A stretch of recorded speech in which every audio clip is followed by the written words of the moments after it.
Iran Israel സംഘർഷം കൂടുതൽ രൂക്ഷമാവുകയും അതോടൊപ്പം തന്നെ മറ്റ് ലോകരാജ്യങ്ങളിലേക്ക് അത് വ്യാപിക്കുകയും ചെയ്യുന്ന ഘട്ടത്തിൽ അത് വ്യാപാര മേഖലയും സാമ്പത്തിക മേഖലയും കൂടി വളരെ ഗുരുതരമായി ബാധിക്കുന്നു എന്നുള്ളതാണ് ഏറ്റവും പ്രധാനപ്പെട്ട കാര്യം. വിപണികളിൽ സ്വർണ്ണവിലയിൽ ഒക്കെ ഇന്ധനവിലയിൽ ഒക്കെ വലിയ മാറ്റങ്ങൾ വീണ്ടും വന്നുകൊണ്ടേയിരിക്കുകയാണ്.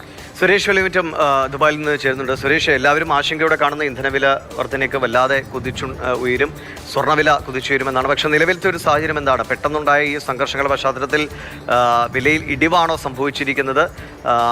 പെട്രോളിയം ഉൽപ്പന്ന രാജ്യങ്ങൾ എങ്ങനെയാണ് ഈ സാഹചര്യത്തെ കാണുന്നത്? വരും ദിവസങ്ങളിൽ എങ്ങനെ ഇത് പ്രതിഫലിക്കും? നമ്മളെ എങ്ങനെ ഇത് ബാധിക്കും?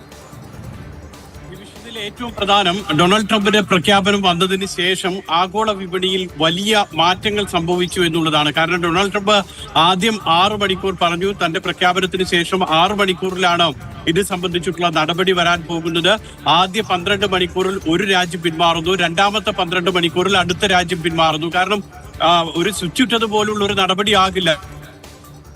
ആഭ്യന്തര ചർച്ചകൾ അതെല്ലാം തന്നെ വേണ്ടിവരും. അതിനുശേഷമായിരിക്കും ആ പിന്മാറ്റത്തിലേക്ക് നീങ്ങുക എന്നാണ് അദ്ദേഹത്തിന്റെ ആ പ്രസംഗത്തിൽ നിന്ന് നമ്മൾ വ്യക്തമാകുന്നത്. അതിന്റെ തുടർച്ചയായിട്ടാണ് ഇപ്പോൾ ആഗോള വിപണിയിൽ ഈ മാറ്റങ്ങളൊക്കെ വന്നുകൊണ്ടിരിക്കുന്നത്. ആഗോള വിപണിയിൽ ഓഹരികളിൽ എല്ലാം തന്നെ ഇന്ത്യൻ ഓഹരിയും അതോടൊപ്പം തന്നെ മറ്റെല്ലാ ഓഹരികളും വലിയ കുതിപ്പിലേക്ക് പോയിട്ടുണ്ട്. അതേ സമയത്ത് സ്വർണത്തിന്റെ വിലയും ക്രൂഡ് ഓയിലിന്റെ വിലയും അസംസ്കൃത എണ്ണയുടെ വിലയും നേരെ താഴേക്ക് കൂടി വരുന്നതും നമുക്ക് കാണാൻ കഴിയും. കാരണം സ്വർണത്തിന്റെ വില എടുത്തു കഴിഞ്ഞാൽ ഔൺസിന് $3 കുറഞ്ഞിട്ടുള്ളത്. ഒറ്റ ഈ കഴിഞ്ഞ മണിക്കൂറിന്റെ ഇടയിൽ ഉണ്ടായിട്ടുള്ള മാറ്റമാണത്. ഔൺസിന് $3 കുറഞ്ഞ് ഏതാണ്ട് $3,366 ഇപ്പോൾ വ്യാപാരം നടന്നുകൊണ്ടിരിക്കുന്നത്. ഇതുപോലെ തന്നെയാണ് ഇന്ധന വില, അസംസ്കൃത എണ്ണയുടെ വില. അത് ഏതാണ്ട് $70 താഴത്തേക്ക് വന്നിരിക്കുന്നു. $80 അടുത്തേക്ക് വരെ എത്തിയതിന്റെ വില ഇപ്പോൾ 7% കുറഞ്ഞ് $70 അടുത്തേക്കാണ് ഇന്ധനവില എത്തിയിരിക്കുന്നത്. ഇതിന് ഏറ്റവും പ്രധാനപ്പെട്ട കാരണം സംഘർഷം ഒഴിയുന്നു എന്നുള്ള സൂചന ലഭിക്കുന്നു. ഹോർമൂസ് കടലിടുക്ക് അടയ്ക്കാൻ സാധ്യതയില്ല എന്നുള്ള സൂചന ലഭിക്കുന്നു. അതുകൊണ്ട് തന്നെ ഒരു വലിയ ഇന്ധന പ്രതിസന്ധി ഇന്ത്യ അടക്കമുള്ള കിഴക്കനേഷ്യൻ രാജ്യങ്ങളിൽ ഉണ്ടാകില്ല. അതോടൊപ്പം തന്നെ മറ്റു രാജ്യങ്ങളിൽ നിന്നുള്ള ഇന്ധന നീക്കം സുഗമമായി നടക്കാൻ സാധ്യതയുണ്ടെന്ന് വ്യക്തമാകുന്നു.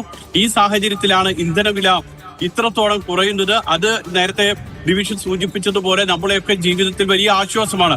കാരണം ഇന്ധനം ലഭിക്കുന്നതോടുകൂടി ചരക്ക് നീക്കം സുഗമമാക്കുകയും അവശ്യ സാധനങ്ങളുടെ വർദ്ധിച്ച വില താഴത്തേക്ക് വരാനും അത് സഹായിക്കും. അതുപോലെ തന്നെയാണ് സ്വർണ്ണവിലയിലും. ഇനിയിപ്പോൾ സാധാരണ രീതിയിലേക്ക് ഈ സാഹചര്യങ്ങളൊക്കെ മാറിക്കഴിഞ്ഞാൽ നാളെയും സ്വർണ്ണവില കുറയാൻ തന്നെയായിരിക്കും സാധ്യത. കാരണം നിക്ഷേപകർ കൂടുതലായി ഓഹരി വിപണിയിലേക്ക് ചുവട് മാറ്റുന്നതോടുകൂടി സ്വർണത്തിനും ഇന്ധനത്തിനും വില കുറയുന്ന സാഹചര്യം ഉണ്ടാകും. ഇതാണ് ഏറ്റവും പ്രധാനമായും നമ്മുടെ ജീവിതത്തിൽ ഇതിന്റെ ഒരു നേരിട്ടുള്ള ഒരു ഇമ്പാക്ട് വരാൻ പോകുന്നത്. അതോടൊപ്പം തന്നെയാണ് വ്യോമയാന രംഗത്തുണ്ടായിട്ടുള്ള മാറ്റം.